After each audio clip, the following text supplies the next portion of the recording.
Hello and welcome to this lecture series on sensors and their applications. I'm really excited to have you here as we begin our very first session, Introduction to Sensors. In today's lecture, we'll explore the basic concepts, what sensors are, how they work, their relationship with transducers, the key components of a sensor system, and the different types of outputs they provide. We live in a world that is surrounded by smart technologies, and many of these technologies depend on sensing devices to function. Think about your smartphone. It adjusts its screen brightness depending on the light around you. Or your car. It can automatically apply brakes when it senses danger. Even a fire alarm that detects smoke works because of a sensor. All of these examples show how a small but powerful device, called a sensor, is at the heart of modern technology. Let's begin with a simple definition of a sensor.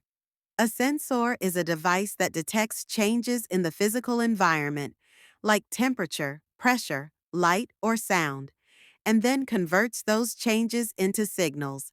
These signals can be measured or recorded to give us useful information.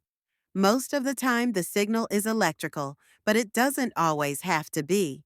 In fact, depending on the design, sensors can produce optical, magnetic, or even mechanical signals.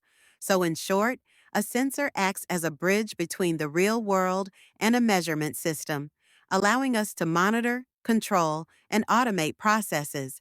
Now that we know the basic idea of a sensor, let's answer the question, what exactly is a sensor? In simple terms, you can think of a sensor as the sense organ of a machine. Just like we humans have eyes to detect light, ears to detect sound, and skin to detect touch, machines also rely on sensors to perceive and react to their surroundings. This means sensors are what give machines the ability to feel or notice changes in the environment. Without sensors, a machine would just be blind and unaware of what's happening around it. Let's take an example to make it clearer. Imagine a temperature sensor. Its job is to detect how hot or cold something is. Once it senses this information, it doesn't just keep it, it sends the data to a processor. Now, what the processor does with this data depends on the system design. For instance, if the room is too hot, the processor may turn on a fan or an air conditioner, or it might simply display the temperature on your phone. So, just like our sense organs help us interact with the world, sensors help machines interact with their environment and take actions accordingly. Now that we've understood what a sensor is, let's take one step further and talk about a related concept, the transducer. A transducer is actually a broader term. In simple words, a transducer is any device that converts one form of energy into another. This means while a sensor is mainly concerned with detecting and measuring environmental changes, a transducer has a much wider definition. To make it clearer, think about this. Sensors are actually a specific type of transducer. For example, when a sensor converts physical energy, like heat, pressure, or light, into readable signals, usually electrical, it is acting as a transducer. But here's an important distinction. While all sensors can be called transducers, not all transducers are sensors. Let's take an example to make sense of this. Consider a loudspeaker. A loudspeaker converts electrical energy into sound energy. That is a form of energy conversion, so it's a transducer. But it doesn't detect changes in the environment like a sensor does. So the key takeaway is all sensors are transducers because they convert energy into signals we can understand.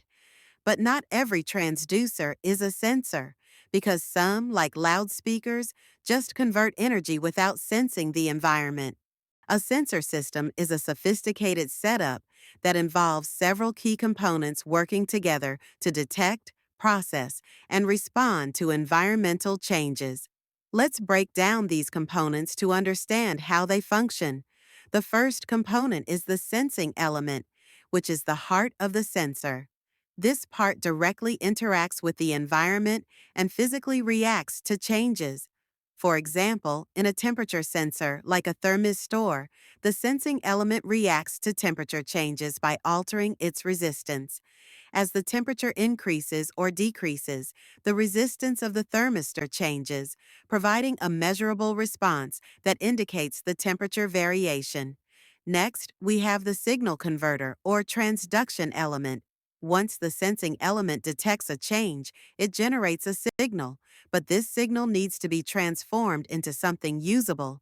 The transduction element converts the physical change, whether it's in resistance, light intensity, or pressure, into an electrical signal, such as voltage or current, that can be measured. This conversion allows the sensor system to capture the environmental change in a form that can be easily analyzed and processed. Once the signal is converted, it moves to the signal processing unit. This unit is critical because it amplifies the signal and often converts it from an analog form to a digital one.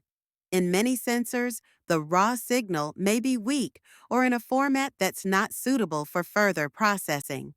The signal processing unit ensures that the signal is strong enough and in the correct format for a microcontroller or other processing units to interpret. It might also filter or adjust the signal for accuracy. Finally, the processed signal reaches the output interface. This is the part of the sensor system that communicates the information to the outside world.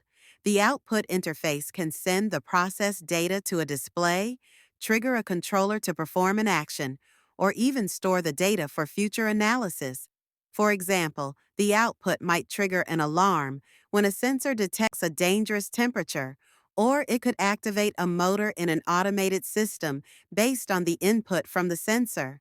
Let's explore the different types of sensor outputs, each of which plays a distinct role in how sensors communicate with systems.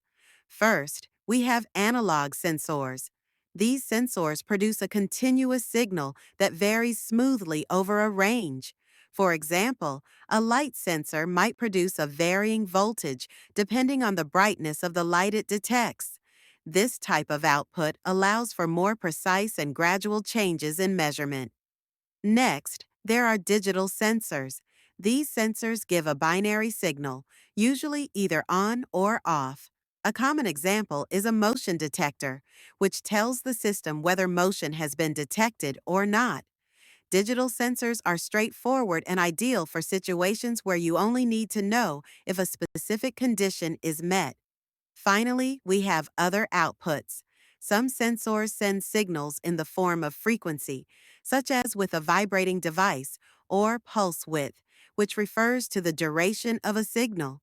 These outputs are often found in more complex systems, particularly in industrial applications, where precise control is needed based on the duration or frequency of a signal. Each type of sensor output plays a crucial role in how information is communicated, depending on the system's needs and the level of detail required. Thanks for watching. We hope you now have a better understanding of sensor outputs and how they function. If you have any questions, feel free to drop them in the comments below. See you in the next video.